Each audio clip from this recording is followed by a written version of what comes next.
Você passou por processos de cura, eu queria que você compartilhasse esses foram 2 processos, né, eu queria que você compartilhasse com a gente. Então, o primeiro foi pequena, né, eu tinha 12 anos.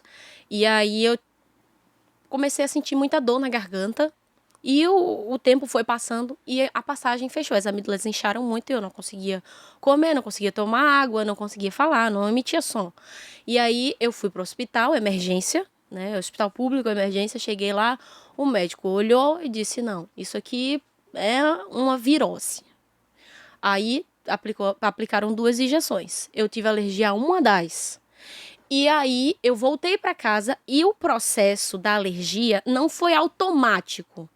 Por na hora eu tomei, depois você fica um tempo lá, um período, e você volta para casa. Foi em casa que o processo veio dizer assim, oi, tô aqui. Eu inchei. E começaram a aparecer várias placas vermelhas pro meu corpo. O médico olhou pra mim e disse assim, essa menina tem zipele, porque a minha perna era gigante. Hoje eu sou fina, começando pelas pernas. Gente, eu não sei o que é zipele. O que é zipele? Ai, O que Google. é zipele? Pesquise aí pra você entender o contexto. É uma doença na pele, eu não sei dizer ao certo. Zipele, a pele fica muito vermelha e fica... Sabe quando você vai à praia, que meio que descama? É um processo infeccioso da pele. Isso. É uma infecção, febre. Aquele local, é febre local. Dá muita febre. A minha perna era muito quente. E ela muito inchada, ela ficava muito vermelha, e ela meio que despelava. Sabe quando o escama? Sim, escama. descamando a A pele. minha ficou tipo escaminha mesmo. E o interessante era que na parte da frente da minha perna eram vários lombadinhas, carocinhos. Quando você tocava, ele afundava, quando você tirava o dedo, ele subia. Então eu tava muito inchada. Voltei para o mesmo hospital, o médico olhou para mim e disse, inclusive ele estava do lado de fora. Ele não estava dentro. Eu reconheci ele do lado de fora. Eu disse, foi esse doutor que me atendeu. Ele olhou para mim e disse assim, vai lá dentro, inclusive ele era o médico de plantão, vai lá dentro e manda aplicar as mesmas. Ele prescreveu as mesmas. Você teve uma reação alérgica. Aí eu falei assim, doutor, eu já tomei essas mesmas e é por isso que eu estou assim. Aí ele ficou olhando pra mim, eu disse, por que você não entra e aplica em você? Aí meu pai me cutucou, menina. Aí meu pai, então eu vou levar ela para um outro hospital. E ele falou, assina aqui um termo de responsabilidade. Meu pai, tá, me pegou, não assinou termo nenhum e foi embora. E aí quando eu cheguei nesse outro hospital, o médico, assim que a gente entrou, o médico olhou pra minha mãe e disse assim, se a Eula chegou viva, a Eula volta pra casa viva. E nesse período, eu fiquei numa sala com uma outra criança. Isso foi numa quinta-feira. E nessa quinta-feira, a criança teve uma convulsão dentro da sala. As enfermeiras, a mãe dele não estava... Ah, lembrei, na hora do jantar. Isso foi na hora de jantar. Então, as crianças estavam sozinhas na sala, eu e esse outro menino, que era um quarto que só tinham 2 camas, e as enfermeiras ficavam na sala da frente. Eu gritei, as enfermeiras vieram, ele estava se debatendo, tendo uma convulsão em cima da cama. Jogaram ele dentro da água gelada, ligaram o chuveiro na água gelada e colocaram ele lá. Depois tiraram e colocaram na cama. E eu acalmei aquela criança cantando. Então, para mim, eu tinha um objetivo ir ali, naquele hospital. Era acalmar aquela criança. E eu cumpri o meu papel. Porque depois disso, o médico disse, não, ela pode voltar para casa, ela tá melhor. Eu já tinha desinchado, já tinha voltado ao normal. Então, eu já podia voltar para casa. Isso foi no hospital infantil. Eu voltei para casa. E não tinha ainda o diagnóstico do que você tinha na garganta. Sim, o médico havia falado que poderia, não tinha como comprovar, porque na sexta-feira não tinha como fazer o exame, mas eu poderia fazer na segunda-feira esse exame, porque todos os sintomas, febre e tudo mais, o inchaço e tudo mais, a forma como que ficou, ele falou que era um câncer na garganta. Ele não bateu o martelo e assinou e disse que era câncer, mas poderia ser um câncer. Então, a gente já foi para casa ciente de que Eula possivelmente está com câncer na garganta. E no sábado era a festividade da União de Adolescentes, a minha primeira festividade da União de Adolescentes. E eu ia cantar a canção Pai, Eu Confiarei, da Bruna Carla. E vocês sabem, gente, bem alto. E eu pensava, pai, eu confio no Senhor, mas na minha condição eu não consigo cantar essa canção, eu não consigo. E na sexta-feira, eu acordei, desci, sentei na escada, olhei pra minha mãe lá na cozinha cortando os legumes e as verduras. Ela olhou pra mim assim. Eu olhei pra ela e disse: mãe, eu tô com vontade tão grande de ser batizada com o Espírito Santo hoje. Ela olhou e disse: Eula, hoje tem vigília. Vai pra vigília que hoje Deus vai te batizar com o Espírito Santo. Eu agarrei aquela palavra. Quando deu 10 horas, eu estava na porta da casa do porteiro da igreja, dizendo assim: ô irmão, se arruma aí mais rápido, vamos pra igreja. Por favor, eu preciso abrir a igreja, que eu preciso orar. Preciso começar um pouco antes, né? Porque não vai ter ninguém aqui na igreja, só vai ser eu, então vai ser mais rápido. Minha oração vai chegar primeiro. Não vai ter competição. Não vai ter várias vozes falando ao mesmo tempo, né? Aí eu lembro que eu rodei a igreja inteira. Nada de Deus me batizar com o Espírito Santo. Nada. 2 horas da manhã. Eu já tinha cerca de uns 300 pessoas na igreja. A minha mãe estava ajoelhada lá na união, uma união com 89 adolescentes. Eu cheguei para minha mãe e disse: mãe, Deus não vai me batizar com o Espírito Santo hoje. Ela olhou para mim e disse: Eula, volta pro teu lugar. Eu voltei, dobrei os joelhos e disse: Jesus, se o Senhor quiser me batizar com o Espírito Santo hoje, o Senhor batiza. Mas se o Senhor não quiser, eu vou entender. Porém, tem um detalhe, eu vou voltar. Quando eu acabei de falar, foi automático, assim, eu vi a campanha tocar. Tlim! E o irmão levantou a igreja, que estava em joelhos, e ele falou assim: eu tenho autorização de Deus para chamar uma jovem à frente do altar. Eu dei as costas pro altar e disse: só não sou eu. E eu ouvi o meu nome, Eula Cris, vem aqui à frente. Como eu cheguei lá, não faço a menor ideia. Eu só sei que eu cheguei. E quando eu cheguei, eu ouvi o meu Deus falar comigo. Tremendamente. Igual aquela primeira sensação dos 7 aninhos dentro do banheiro. Daquele mesmo jeitinho. Aquela voz que fazia o meu corpo inteiro tremer. E aí ele começou a me fazer promessas. Deus, ele começou a me fazer promessas. E teve um determinado momento que ele disse assim: como prova que sou eu, o Senhor, que falo contigo nessa noite, assim como eu, Senhor, ungi a voz da cantora Shirley Carvalhais, estou eu hoje ungindo a tua garganta. E quando ele passou a mão na minha garganta, foi de imediato. Eu fui batizada com o Espírito Santo. E dali até as 5 da manhã, eu, naquele fogo, né, aquele momento que eu queria muito, eu queria mais que tudo na minha vida. Eu queria muito ser batizada. E se você chegar para mim e falar assim: eu te dou as riquezas do mundo, se você deixar essa presença, se você decidir não ter mais essa intimidade, eu falo para você assim: fique com as riquezas para você, aproveite, porque no céu elas não chegarão. E eu permaneço com a presença, porque a presença, ela preenche qualquer vazio. Qualquer vazio. Qualquer um. Deus cuida de tudo nos mínimos detalhes. E eu lembro que 5 da manhã, os adolescentes fizeram um círculo e começaram a clamar: Deus, cura a Eula, cura a Eula, cura a Eula. E eu começava a falar em línguas e colocando massas do tamanho de um caroço de feijão para fora, amareladas. E ali eu entendi que Deus estava me curando. Ah, Eula, você voltou para fazer o exame na segunda-feira? Ah, eu acreditei mais em Deus, hein? Tô fora, eu voltei nada. E o mais engraçado é que eu fui batizada em 2 horas da manhã. Eu vim ter o autocontrole às 11 da tarde. Minha mãe falou: tu dormindo, Eula, tu dormindo. E falando em línguas, dormindo, Eula. Você chegou a cantar no sábado? Cantei e depois que eu terminei de cantar, um pregador que até hoje eu não sei quem é ele, não sei de onde ele veio, ele falou: Deus ontem falou que levaria uma de vocês. Eu não sei quem é, mas todo mundo da igreja já sabia.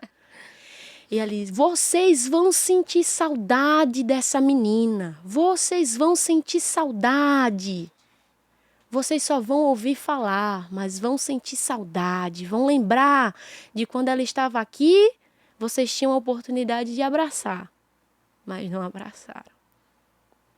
Vocês vão sentir saudade dela. E no final do culto, eu lembro que as meninas vieram me abraçar. Eu recebi o abraço de todas as meninas do culto. Eu acho que ficou aquela, eu não vou ficar com esse arrependimento. Eu não quero ficar com esse remorso. Eu não vou ficar com esse remorso, eu vou abraçar aqui pra dizer que pelo menos eu abracei. E o segundo foi aos 14 anos. Foi um problema no rim que eu tive. Que pra mim o médico disse que ou era o transplante de rim ou era hemodiálise pro resto da minha vida. Eu lembro que eu, em 2013, comecei a sentir uns sintomas estranhos. Eu sentia muita dor na barriga, no umbigo, principalmente na região do umbigo. E eu não conseguia ter força no corpo, eu caía. Às vezes eu tava bem, e do nada, quando eu olhava, eu tava no chão. Na rua, eu tava com os meus amigos brincando, do nada, tava todo mundo, eu tava no chão. Já aconteceu várias vezes isso. E aí a gente começou a ficar um pouco mais preocupado, né? Procurar saber o que era. E eu lembro que eu comecei a sentir muitas dores. E teve um determinado momento que eu fui para emergência. Cheguei na emergência toda encolhida, porque eu não conseguia esticar o corpo de tanta dor que eu sentia na região do abdômen. Doía muito. E eu lembro que eu entrei na sala, no consultório do médico, e ele olhou para minha mãe e disse, já atendi 30. No período de tempo de 6 da manhã às 9. Nenhum se compara à dor que Eula está sentindo. O que Eula sente, cuide dela, porque é a dor da morte. Ele falou exatamente isso. Eu só lembro que o final do nome dele tinha Lacerda. Não lembro mais nada do nome dele. Inclusive, eu durante muito tempo procurei esse doutor no hospital para dizer para ele que Deus tinha me curado. E eu lembro que ali começou o processo. E nesse processo que eu estava exatamente gravando o meu primeiro CD. E o tema do CD era Cantando na Prova. E quando o médico falou aquilo para minha mãe, eu ouvi aquela mesma voz que faz o meu corpo estremecer até hoje. Eula, canta. E enquanto você canta, eu entro onde você não pode entrar. Eula canta e enquanto você canta, eu faço o que você não pode fazer. Eula canta e enquanto você canta, eu cuido de tudo para você. Nesse período que eu descobri que eu estava com esse processo, que eu estava gravando, eu disse, meu Deus, que prova. E Deus falou, E sem um diagnóstico ainda. Sem um diagnóstico ainda. E Deus disse assim, canta na prova. Foi exatamente o tema do CD. A canção do CD que as pessoas mais escutam não é a Cantando na Prova, porém eu coloquei a Cantando na Prova como nome do CD por causa exatamente desse processo. Então, às vezes, o tema do CD não tem nada a ver com as músicas que estão lá, mas é um processo que você passou com Deus e Deus lhe deu aquela direção. E eu comecei. Entrava e saía no hospital. Cheguei a passar quase 6 meses sem pisar na escola. Os professores, teve uma professora que chamou minha mãe de burra. Por quê? Minha mãe, ela estava tão preocupada com a minha dor e o fato de que eu de manhã estava no hospital, à tarde estava em casa e à noite estava no hospital. Minha mãe não estava nem aí para atestado médico, gente. Quem é que vai pensar? Você bem. Quem é que vai? Quem é em sã consciência com um filho, sentindo a dor, e a mãe não poder dizer assim, transfere essa dor para mim. Porque toda mãe que vê um filho sofrer, ela quer que a dor seja nela. E nem foi algo rápido, né? Já tinha meses. Não, já tinha muito tempo isso. Então, assim, há um tempo ela lembrava, outra ela não lembrava de pegar esse bendito desse atestado. Então, a professora falou na frente dos alunos da turma inteira que a minha mãe era burra. E era na época de prova. Era uma prova surpresa. Aquela mulher é uma burra. Como é que aquela mulher não traz um atestado para aquela menina? E esse processo. E aí o meu pai precisou ir na escola, conversar com a diretoria, falar exatamente com a professora para ela se retratar, pedir desculpa não só a minha mãe, mas também a mim, na frente dos mesmos alunos, porque assim, foi uma vergonha, né, desnecessária que a gente passou. E aí eu cheguei na escola, fiz minha prova, voltei para o hospital. E eu ficava sempre nessa. Você lembra de sentir medo, Eula? Você já tinha 14 anos. Ou lembra da reação dos seus pais, temerosos com essa situação? Então, eu não tinha medo, tipo, ai meu Deus, eu vou morrer. como o médico falou, né? Logo de início. Mas as pessoas que estavam ao meu redor, elas sentiam que tinha algo perigoso acontecendo. Então, por mais que eles tentassem me passar aquela tranquilidade, dava para sentir aquela tensão. E aí foi quando a gente decidiu passar para um hospital particular. E, inclusive, antes de passar para o hospital particular, eu precisei voltar na emergência de madrugada. Não tinha um médico na emergência, só tinha um enfermeiro. O enfermeiro ligou para o médico. Os enfermeiros brincavam comigo e diziam assim, olha, você vem tanto aqui que lá atrás tem um quarto vazio. A gente vai pintar de rosa, botar uma cama rosa, colocar o lençol rosa, vai pintar a parede de rosa, vai botar um guarda-roupa rosa. Eu disse para vocês morar lá, porque eu não gosto de rosa só para começo. Tá repreendido. Eu nem conversa, sai daí. E as enfermeiras que eram crentes, elas, quando eu chegava, elas, Eula, de novo. Lá vem ela, vem cá, minha bichinha.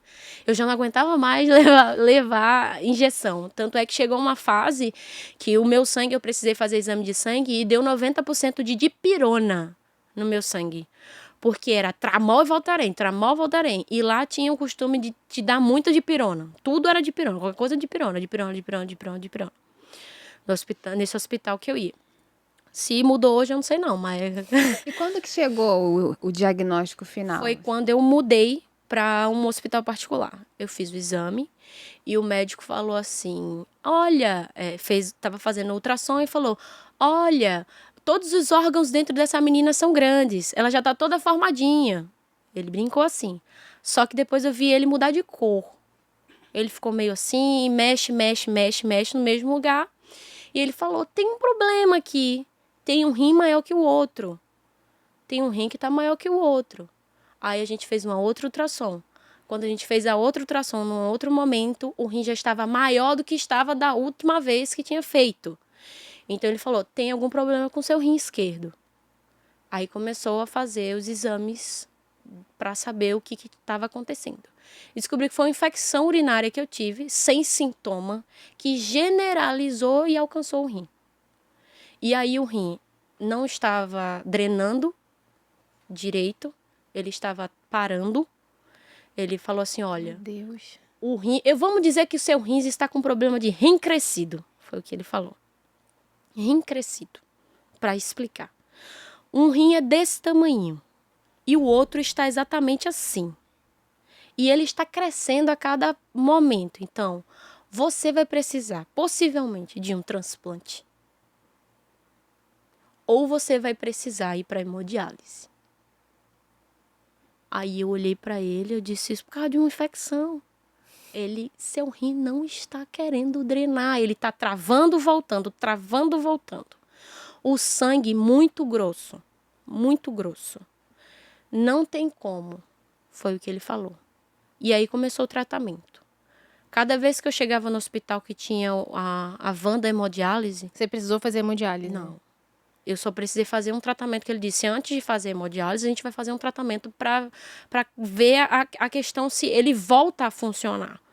Então, vamos fazer um tratamento aqui para ver se ele volta a funcionar. E eu tive que passar pela limpeza do sangue também, com soro. Então, nesse período, eu não podia tomar remédio nenhum. Porque o meu sangue tinha 90% de dipirona e eu precisava limpar o sangue com soro. Eu limpei o sangue com soro. Então, quando eu tinha crise, eu ficava com uma dor. Eu já cheguei a ter dias de tomar Tramol e Voltaren 2 vezes no dia. Quem já tomou Tramol uma vez sabe como que dói. E Voltaren, mesmo que ela tenha esse nome, Voltaren, sabe? Vocês já entenderam. Eu vou estar sempre voltando. Então, eu estava sempre tomando Voltaren e Tramol. E aí... Sempre que eu entrava no hospital, eu olhava a van da hemodiálise e eu levantava a mão e dizia, tá repreendido em nome de Jesus. Tinha uma irmã lá que ela fazia hemodiálise e eu via o sofrimento que era. É uma coisa horrível. E assim, gente, teve um dia que foi para mim o meu último. Eu estava pesando 36 quilos, eu não ficava em pé sozinha, eu não andava sozinha. Eu dependia 100% dos meus pais para tudo. Eu estava no hospital e eu implorei para o médico para ir embora. Não, eu quero ir embora, eu não tô sentindo dor, eu quero ir embora, eu quero ir embora, eu quero ir embora. Ele disse, menina, eu não te dou 15 minutos. Porque esse não tô sentindo dor é muito passageiro para como você está. Você vai sentir a dor, sim. E aí eu disse, não vou. Fui para casa. Ele deixou. Aí agora quando eu cheguei em casa é adular meu pai para ele deixar eu ir para a igreja. Por quê? Porque durante esse período de tempo eu não ia para a escola, mas eu também não ia para a igreja. Você não tinha força Eu pra não fazer tinha, nada. eu não ficava nem em pé sozinha. Eu não andava sozinha. A minha pressão já chegou aí 14 e em questão de minutos ir para 7. Ela baixava metade assim, ó. Eu tá em pé aqui, boa, aferia a pressão 14 do nada, puf, caiu, porque tava em 7. Eu já cheguei aí pra chegar porque quando eu voltava da escola tinha uma farmácia e era uma enfermeira. Antes de ficar muito sério o caso, né? Eu ia pra escola, quando eu voltava, eu parava na farmácia para ver como é que tava a minha pressão. Aí teve um dia que a minha pressão tava 7. Ela disse, eu não vou deixar você sair daqui. Que ia cair, ia desmaiar no meio da rua. Ela disse, eu não vou deixar você sair daqui. Aí eu, não, mas eu tô bem. Ela disse, você não tá bem. Sua pressão está 7. Você não está bem. E eu disse, não, mas eu tô bem. Aí ela, tá bom. Quando eu saí, que eu parei na frente da farmácia, eu vi tudo rodar. Eu puxei o celular, liguei pra minha mãe e disse, eu preciso ir pro hospital. Aí ela falou, onde é que você tá? Eu disse, tô na frente da farmácia. Aí um rapaz que era da igreja, ele parou a Kombi, ele viu como é que eu estava.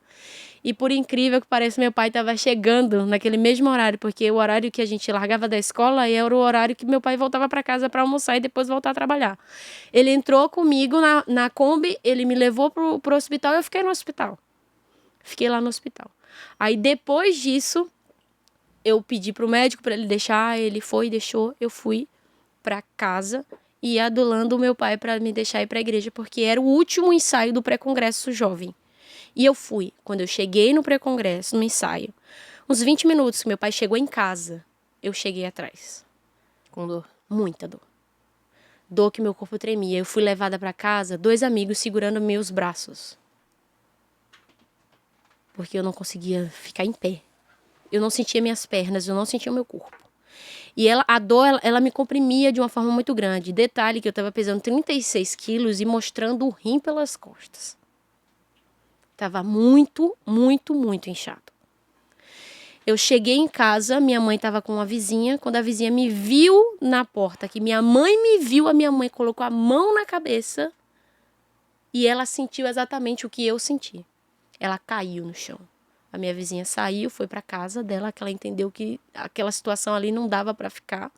Ela foi para casa dela. Os meus amigos foram embora. Minha mãe me sentou no sofá, o meu pai olharam para mim e eu disse, eu morro hoje. Hoje é meu último dia. E ali eles olharam para mim, meu pai me pegou no colo, minha mãe acabou de chorar. Meu pai me pegou no colo, me levou para cima, que era onde ficavam os quartos, me deitou na cama, entrou no quarto dele, pegou a Bíblia, voltou, e eu vendo tudo isso pelo espelho, porque o espelho do meu quarto dava acesso para o quarto dos meus pais. Voltou, chamou minha mãe e minha irmã e disse, vem porque hoje Deus vai operar um milagre na vida de Eula. E eles começaram a orar, começaram a clamar, começaram a orar, começaram a clamar. Eu estava sentada na sala, antes do meu pai me levar para o quarto, e a minha barriga, o rim que aparentemente estava nas costas, as minhas costas ficou retinha. Quem é espiritual vai entender isso, quem não é vai ficar voando. Retinha, minhas costas ficou. Mas todos que estavam lá, no caso minha mãe, meu pai e minha irmã, viram o rim mover e vir para o centro do abdômen. Subiu e baixou. Estourou. Eu senti estourar dentro de mim. Estourou. Foi nesse momento que meu pai me levou para o quarto. Eles começaram a orar. Começaram a clamar. Eu comecei a perder a audição. Não conseguia mais ouvir nada do que eles estavam falando. E a minha vista começou a ficar embaçada. Mas eu vi quando uma nuvem negra foi se formando dos cantinhos do quarto. Se formando no quarto inteiro uma nuvem negra. Quando chegou mais ou menos um palmo do meu rosto, surgiu um flash que consumiu toda aquela nuvem negra. Para mim, eu estava indo me encontrar com meu Deus. Porque eu acredito que a morte não é capaz de nos alcançar. Antes que a morte chegue para nos alcançar, o Senhor, Ele vem e nos leva. Então, eu acredito que nós cristãos não sentimos a dor, o pavor, não a dor, eu falo o pavor da morte. Porque, de fato, é um pavor, não é uma dor, é um pavor. A sua alma é como se ela... Sabe quando você tem asma que você não consegue respirar? Foi essa sensação que eu estava sentindo vendo aquela nuvem se formar. E eu não conseguia falar, eu não conseguia ouvir, eu não conseguia enxergar direito. Então, eu não conseguia pedir socorro para ninguém. Sufocante. Sufocante. Uma pessoa em uma crise de pânico, você já viu uma pessoa em crise de pânico? É exatamente assim a angústia da morte. Então, quando aquela luz consumiu, me deu um alívio. E ali, eu apaguei. E eu acordei no outro dia com a minha mãe gritando. Eulinha, levanta, filha, levanta que Jesus te curou, Eulinha. Por que que a minha mãe, ela teve essa atitude de dizer que Jesus me curou sem saber se eu de fato estava viva? Porque todas as vezes que os meus pais me colocavam na cama, do jeito que eles me colocavam, de manhã eles iam lá para me levantar. Porque eu não me mexia. E quando a minha mãe entrou no quarto, ela fala, teu braço estava encostado na parede, o outro no chão quase. Tu estava toda largada, Eulinha. Acho que também nunca ficou tão feliz de ver dormindo torto. Nossa! E olha que ela sempre fala, menina, tu vai ficar com a coluna doendo. Eu acho que ela nunca ficou tão feliz, eu fiquei toda largada. E ali, Jesus te curou, Eulinha. Eu sentei na cama, com medo, um medo. Ali naquele momento eu senti um medo. Mas eu parei e disse, Jesus me curou. Levantei. Pela primeira vez, depois de muito tempo, sem andar sozinha, Jesus me curou, dando uns passos lentos. Eu desci as escadas, eu nunca desci uma escada tão feliz da vida como eu desci naquele dia, dizendo, Jesus me curou. Isso era 7 horas da manhã. Eu abri a porta da frente de casa para os mesmos vizinhos que viam a ambulância chegando. A ambulância saindo, agora teriam que me ver correr na rua com 36 quilos, porque eu também não engordei do nada, né? 36 quilos, mas uma força que eu tinha naquele corpo, não dá pra você, sabe, descrever aquela força sobrenatural. Eu saí gritando na rua, 7 horas da manhã. Jesus me curou! Jesus me curou! Jesus me curou! E foi assim que eu fui curada desse problema do rim. Eu lembro que em 2020 eu precisei fazer um exame e aí a gente contou isso para um médico que estava fazendo lá a ultrassom e ele falou assim, quê? Não, você não teve nenhum problema de rim aqui, não. O seu corpo não dava Não, nenhum ele disse sinal assim, de você teve doente. Não. Ele disse assim, um rim desse, eu nunca vi um rim tão bonito na minha vida, como é o rim esquerdo dessa menina. Só que Deus faz um negócio assim, mas ele faz bem feito. Ele não simplesmente vou lhe dar um rim novo. Botou o rim no lugar. E o meu rim funciona perfeitamente.